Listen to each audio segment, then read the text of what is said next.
there. I'm making a quick video today about how to sound more like the Edge from U2.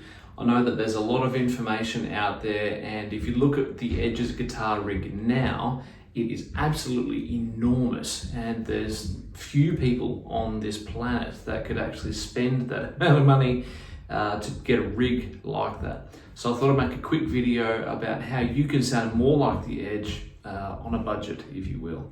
So a couple of things that really help if you're going for that early U2 sound. So you think like that whole Unforgettable, Fire, that era of U2, I guess that's the early 80s, mid 80s. The Edge really was using Stratocaster, or a Fender Stratocaster, a deluxe Memory Man echo units on the floor, and a couple of Vox AC30s, vintage AC30s. That does make a difference because Vox, even though now they're sort of making more original design amps, back in the day, the ones in that 60s, that sort of early 60s period of AC30s, that is a very special sounding guitar amplifier. Lots of people have tried to mimic it since then, but if you can find an original AC30, there is something magical about that sound. I've had the privilege of playing a few of them over the years, and it's almost spiritual. It's a really special experience.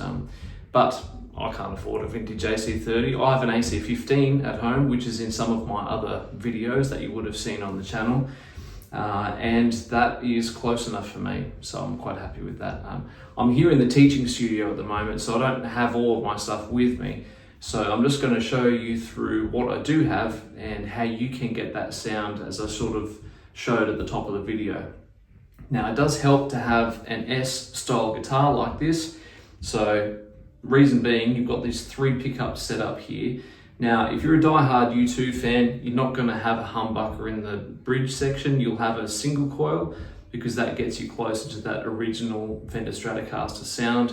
The Fat Strat, or the HSS design, came along much later, and so that's something that you obviously take into account here. But this one's, it's a pretty hot back pickup, but you still get close enough. Now, I've got the pickup selector here, basically in what I always call the 4th position. Some people call it the 2nd position. The Edge used this quite a bit, as well as just a straight back, the bridge pickup here. I've got it in this position 1 further up, which is both of these pickups together, which is where you get that noise cancelling in a traditional Fender Stratocaster. And then you also have, it's that sort of quack, that sort of setting that you get in that Fender in those in-between positions. And then I've got that going on. Now I've got a pretty clean sound on the amplifier, but it's got a bit of hair on it. And so you'll notice that if you listen to the Edge play guitar, his guitar sounds never super clean. It's always got that little bit of edge on it, which means that when he digs in and plays a bit harder, it's still dynamic. You can still hear that it's loud and soft, but it's actually got a little bit of compression on that top end, so it sort of tames those higher notes. And that little bit of dirt, that little bit of edge, gives it a bit more character, especially with a lower pickup guitar. You kind of want that sort of setup so that you have some cut through, and it's got a really great sound all of its own. Now, the other thing is I've got this echo setting. This is literally a Line 6 Spider V20. So it's this tiny little practice amp with, I think it's an 8-inch speaker. So it's, very small. And it's on a sort of a dirty-ish setting, but I've dialed that back. But I've got a Memory Man set up as the echo on the effects channel in here. And now the Memory Man was special because it wasn't just a delay, it also had a chorusing or vibrato effect on the repeats of the delay. So it didn't get in the way of the existing guitar sound, because the repeats of the delay would be chorused, and so they're sort of modulating and detuning in pitch as the echo fades away, and so the direct signal of the guitar stays at true pitch while the delays are slowly modulating down and down in pitch, which sort of mimics a tape echo and that sort of thing. but the Memory Mans did that very well as well. So using all of those elements together, it sounds a bit like this.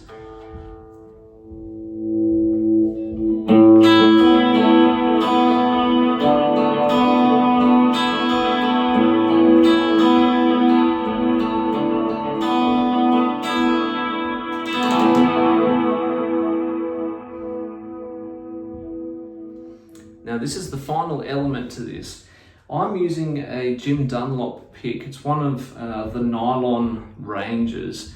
It's a 0.88 mil pick, so I find these really helpful for strumming with the guitar. It's still firm enough that you can play single notes easily, but it's flexible enough to play rhythm, so it's a good all-rounder pick.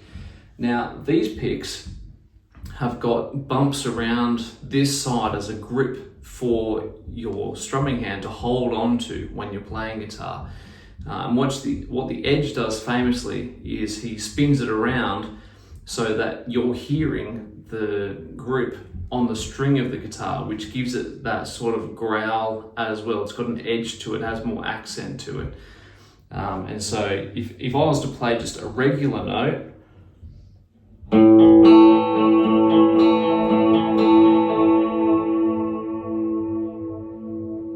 that's just with the regular pick side. With the bumpy side, with the grip side,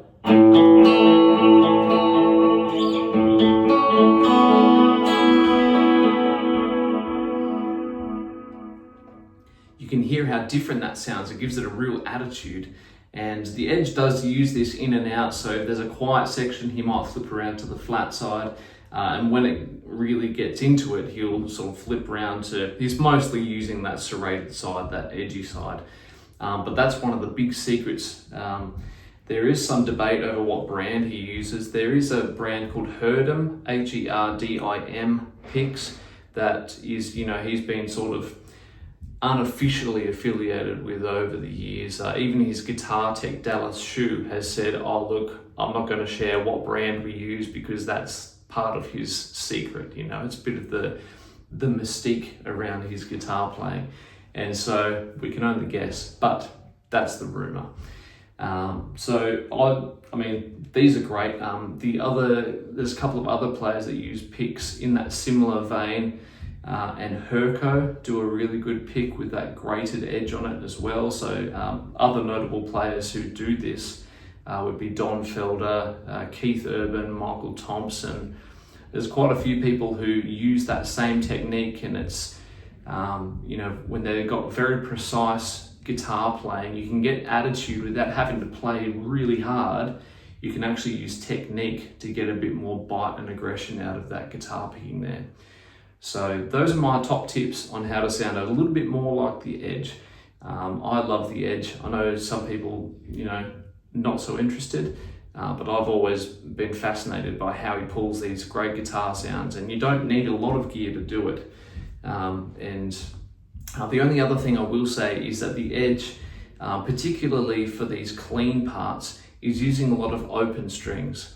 And so it's not, they're not playing in, a lot of bar chords and these sorts of things, unless he's playing a rhythm part. For a lot of the clean parts, he's got some nice big open chords, and finding different variations of chords up and down the neck so he can play, play chords, but it's still got, a root note or some high notes sort of droning on behind it. It really fills out that space.